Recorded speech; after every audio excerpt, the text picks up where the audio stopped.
Hello everybody and welcome to, well, we're in rural France. I'm Robin Michael. I am Martial Gauthier. And we both play in Orchestre Les Siècles.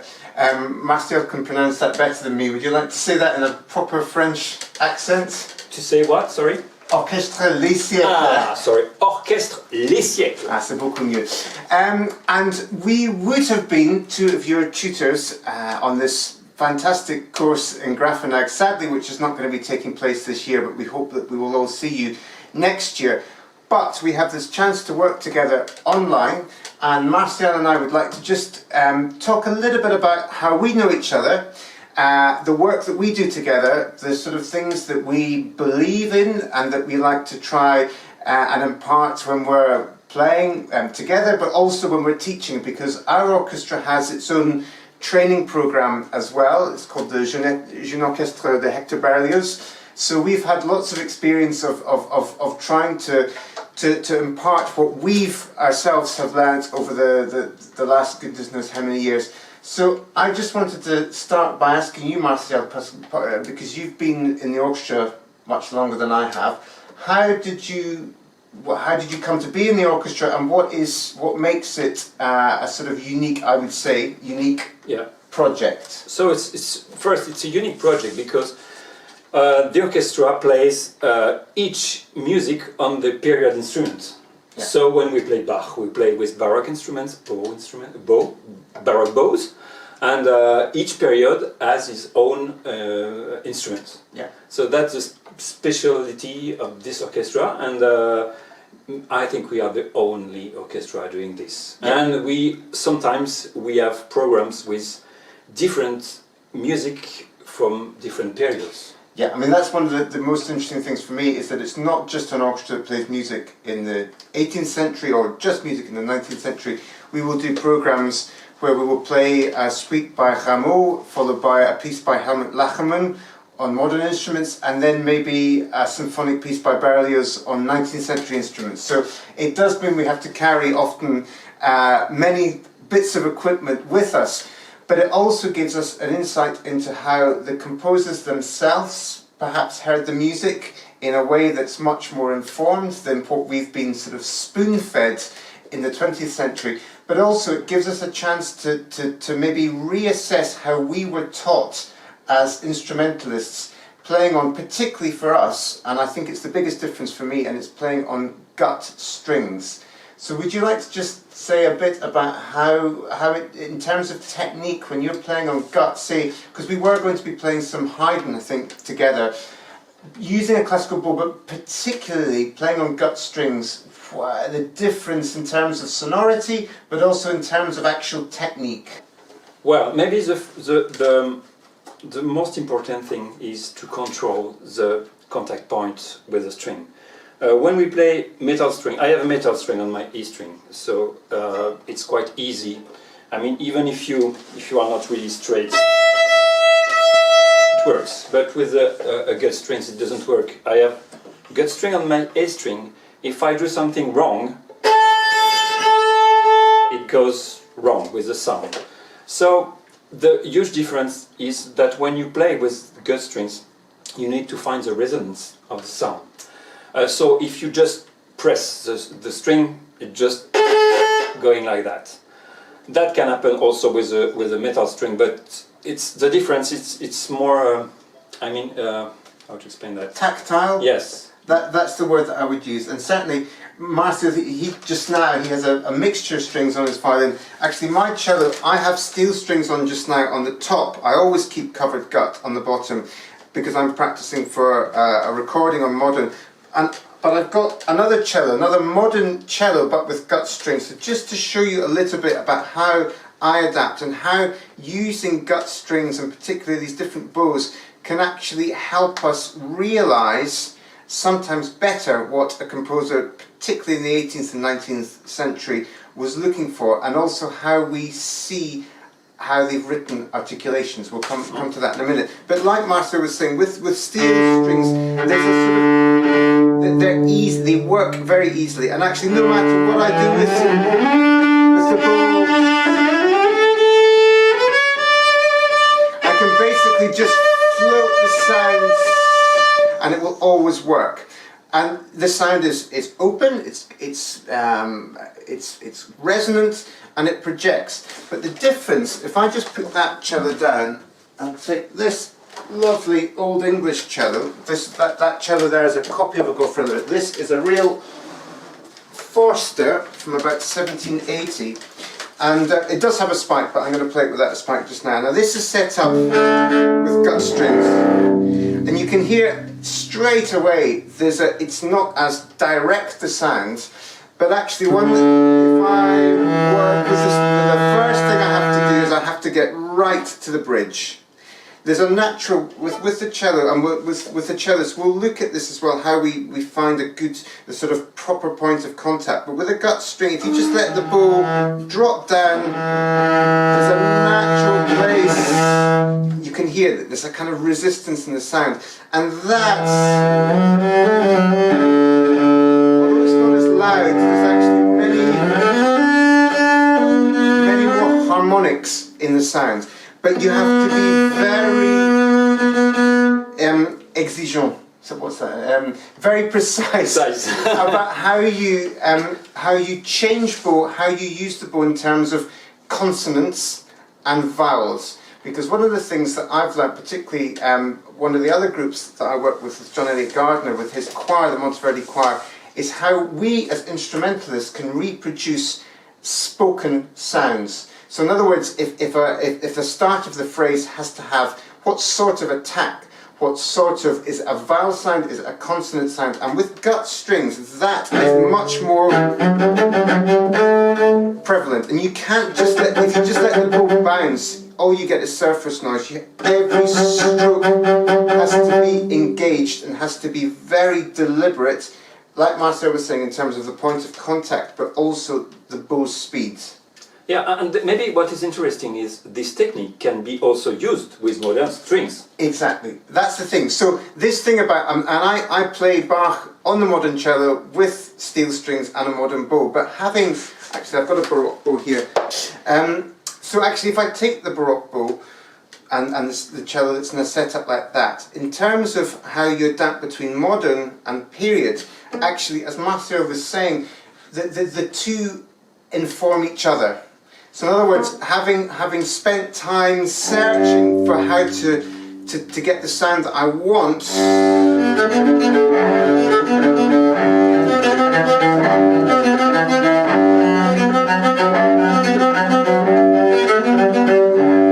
yes, the instrument feels very different when you pick up the modern cello and bow, but having done that, actually there's a real liberty. And you can actually, I think, I hope you agree with me, Marcel, that you can actually find different things with the modern material. So, I mean, I've got to use and manipulate the bow in a very different way.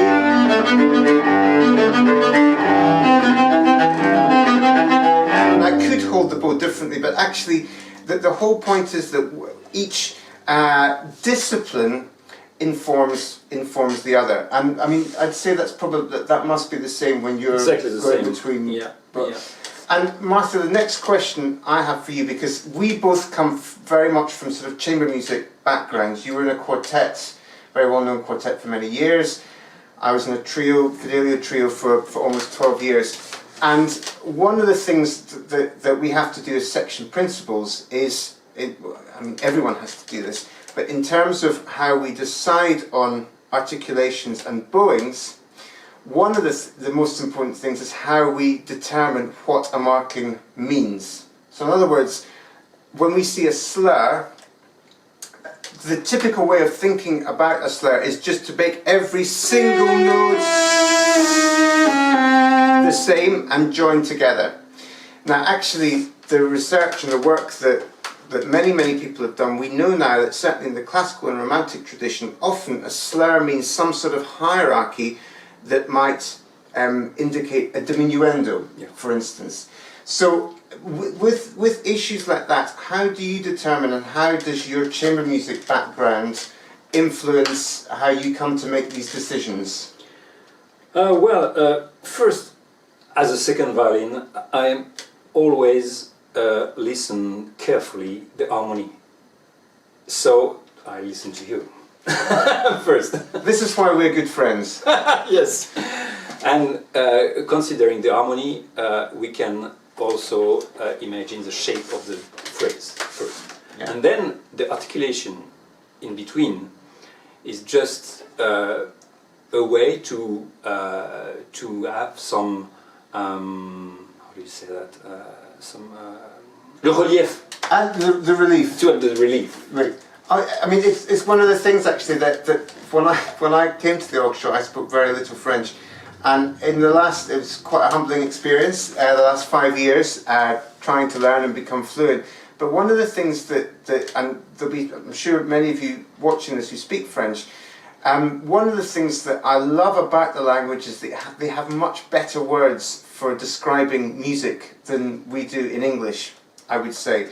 And you use also French words for bowing. For bowing. Like détaché or... Détaché, well, that comes from the Paris Conservatoire. Yeah. But one of the things about bowing, and we're slightly changing subjects here, but it's something that I want to... No, but it's something I'm changing the subject. That I want to talk about is this thing that we talk about in English about up and down bows. And for me, that just misses the point entirely about bowing. It has nothing to do with the actual physical act of bowing, which in French we talk about tirer et pousser, pull and push.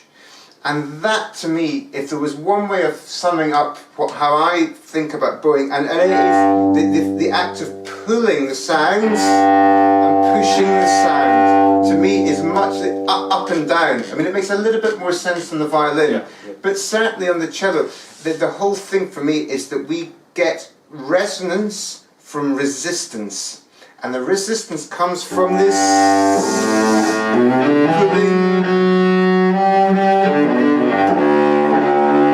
and how we project. It's not about power, it's not about, well, it's about natural weight, but it's about tirer, pousser, en tirant, en poussant, pulling and pushing the sound.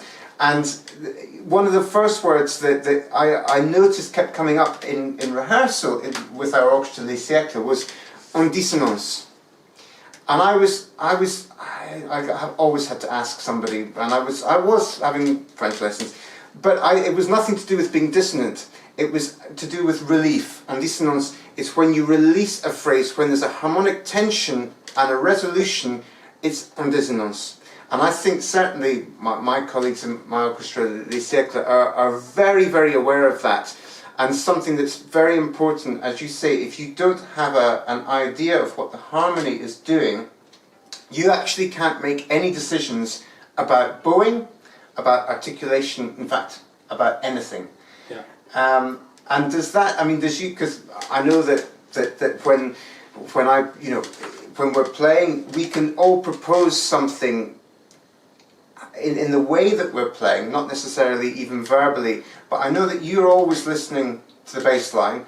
I'm always listening to the inner parts, in other words, the second violin and viola. First violin, they can kind of do their thing, and occasionally I'll have to pull them to task and say, look, do you realise that actually... But do you think that having spent many years in a quartet has influenced how you function in the orchestra? In a way, yes, because when you are in string quartet, you decide yourself what you do. Yeah. I mean, you decide you are 4 person in an orchestra. Very often there is a conductor, but you have to propose something. Yeah. Because I think what is interesting in an orchestra is that the leaders propose something to the conductor, and then it's like a discussion between 4 or 5 with the bass and the conductor. It's we don't speak, but we propose something. We say, okay, we want to do that, and okay, it's good thing. Exactly. And then there is a kind of dialogue without words. Yeah, absolutely. And it's one of the things that interests me as well, and one of the things that, hopefully as I've become more experienced, the more that you can show, the less you have to actually say. Yeah. So, thinking about these decisions that we have to make in terms of bowings and stuff, I have a question for you the students, because we haven't talked about this, by the way. But one of the things that we always laugh about when we're doing bowing rehearsals, because we always get together the principals and get the parts bowed before the first rehearsal. And sometimes I know that the sort of first violin perspective and a sort of modern perspective is to make things as comfortable physically as possible. And of course, you know, we don't want to make life more difficult for ourselves. Than You like sometimes. This is the thing. For me, bowing is not just about, if it's a diminuendo, we need to have it on a down bow. If it's a crescendo, having it's actually what does the rhetoric of the music demand us to do. So we haven't spoken about this, but it just came to my mind. But one of the best examples about how not to make decisions, or how to make things maybe that are rhetorically more pertinent to the music and less comfortable to us to play, is the last Mozart string quartet, because it starts with 2 notes piano under a slur and then a forte. It's a real it should be a real shock, a bit like the beginning of the Marriage of Figaro overture, where you have a sudden forte which is meant to sort of make everyone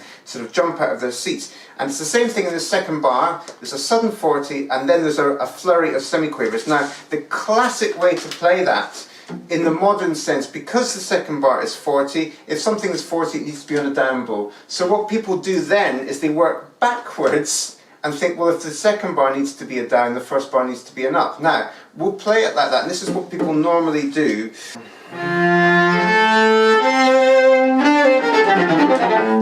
And it sounds, I was quite pleased with that. We could find that acceptable, because you know, the down bow, you can hear all of that. But the thing is, it's not at all what I think Mozart intended, because that second bar forte, now Marcel might disagree with me, actually, if we start on an up bow, there's already a feeling that something's going to happen, because an up bow is like an upbeat. We use up bows in terms of dance, in that kind of gesture, and also harmonically a harmonic upbeat. And for me, the beginning of this piece is not an upbeat; it's actually a downbeat with a second bar jolt. So actually, by doing, as we were starting, we're already telling you something's going to happen, even if we don't crescendo, which you're not meant to. So actually, if we did it the other way around, starting on a down, it's much more arresting. And the other thing that we did was we actually played everything separate after that. And it's kind of the wrong way round, we're at the wrong part of the bow. But it works fantastically well. But you have to work. Didn't you say you have to actually work harder physically? But the music, to me, speaks more. That's right. Would you agree with that? Yeah, sure. And that's one of the things that I would like you to be thinking about in this project, and you know, one of the things we can be talking about in the classes is that rather than just accept what people normally do, is to ask exactly what the composer's intention was and how we can realise that to the best of our abilities. So I don't know about Marcel, but with a bowing rehearsal, I always like to start with a blank piece of paper, take everything out, because the problem is when we use old copies of things, it's very easy just to say, oh well, that worked before. But actually the challenge is to always be going back to what the text that is there and asking, what's he trying to say, he or she trying to say with the music. And that's also a way to find a common interpretation. Yeah. Because you start with something pure in a way. Yeah. And that's important when you play in an orchestra without a conductor. Yeah, exactly. Yeah, absolutely. In fact, there's so many examples of that. Even with Mozart quartets, if we play the beginning of the E flat major, you know.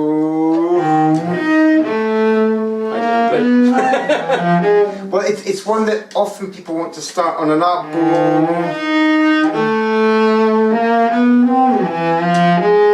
so that they can finish the phrase on a down bow. But actually, that first bar is not an upbeat. It's very much a you make an octave, and then you split it in half. Split the octave in half, and actually, it's that sense of unexpectedness that actually bowing it's much more than going up and down and being organised. It's actually how does using the bow make the music speak? Yeah. Okay, so I'd like to just ask Marcel another question, because one of the things that I fell in love with, in particular with our Orchestre Les Siècles, was how they play French music. Not just because they're French, but I think it has a lot to do with the identity of the orchestra, particularly the music of Debussy, Ravel, Fauré, Rameau, Boulez. And I'll certainly never forget the first time we played Daphnis and Chloe, La Mer, works like that. Martial, would you like to just say something about French music itself and how it's a very particular language? And do you think about it in a different way to say Germanic music, music of Beethoven, Brahms? How do you define the two? I would say that we always speak about colors in this music, and it's maybe the most important thing especially in Debussy and Ravel music. We also, technically with string instruments, we also use different bow technique. With French music? Yes. Well, when I was studying with my teachers, Paris Conservatory, they were always talking about the French bow technique, like something very special in French music. Yeah. And like very light bow with like hair. How you say? Yeah. In sound to make things very transparent. Yeah. And it's also a very interesting way of playing if you want to make different balance. Like, for example, if you want to make a part very well heard. Yeah, exactly. To underline. Yeah. So you can change the contact point and use different speed with the bow. Yeah. Like we were playing the Ravel, like.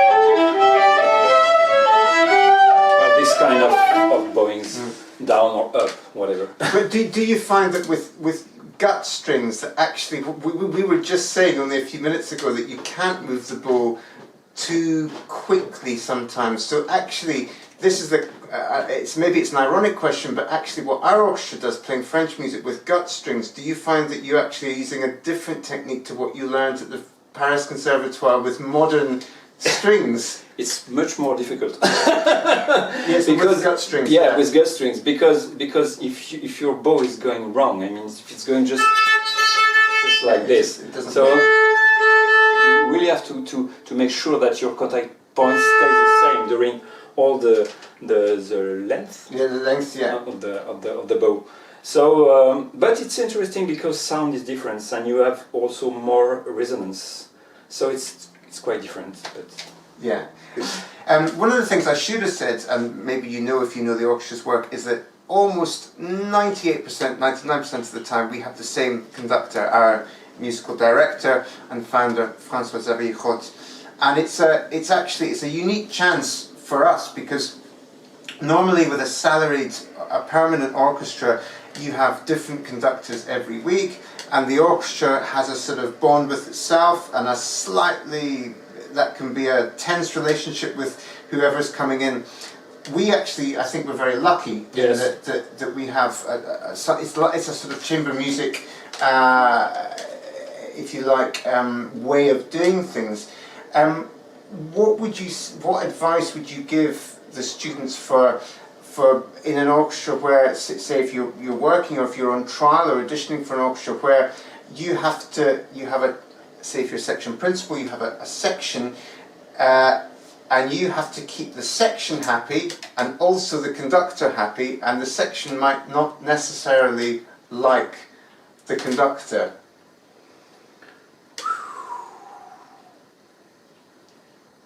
Maybe the first thing is to keep the contact with the leaders. Yeah. And to have something solid. Yeah. On the first desk. Yeah. And just try to play together, and I don't know, it's quite complicated. I don't like this situation. No. But of course, next year when we meet, it's going to be, we won't have any of these issues, but it's good to talk about. What is interesting in what you said is that with our orchestra, as we have always the same conductor most of the time, what I like is also to have discussion with François Xavier and to speak about music. Yeah. Even if we disagree with him for something, just for during intermission we can go and speak. Oh, you see, what do you think of that? And that's really particular because. And I would say to all of you, you know, if you're successful in getting a job in an orchestra somewhere, it's always good to try and keep that contact with both with your colleagues, but also with the conductors who come. It's I mean it's because it should be an enriching process for everybody. Just finally, Martial, because we listen to all of your video auditions and we listen to competitions and concours often. And you'll all be doing auditions for jobs, I'm sure, or competitions, solo competitions. Have you got some advice to the students about anything in general about what you look for, what you want to hear when somebody that you don't know comes to play for the first time? Well, we've heard many of you playing alone without piano. And what I like when I listen to somebody is to hear piano, even if the piano is not here. That means that when you play, you know exactly what's going on everywhere. So maybe that's what I like in orchestra playing, is to listen to everyone and not just knowing your own line. Yeah, absolutely. I think that's great. And a great sort of thing to keep with you all the time. And it's one of the things that I know from being on both sides, from having done auditions myself when I was younger, and being now often having to hear candidates. One of the hardest things about orchestral excerpts is that it doesn't feel like you're playing on your own, that somehow you know the score so well that you feel that you're integrated, even if you're playing on your own in front of a few people in a room, and it can feel very alone, very scary. It's a bit like unaccompanied Bach, where you have to realise all the parts that are there. One of the things I would say is that the first thing that we hear, and I use the word hear because it's hear with the ears, and of course it's the most important thing, it's the sound. And so often I've had experiences where I've heard people auditioning who have been so worried about making a mistake that actually they don't think enough about the sound. And actually and in general, if something goes wrong, it's not a catastrophe. The important thing is the sort of communication through the sound.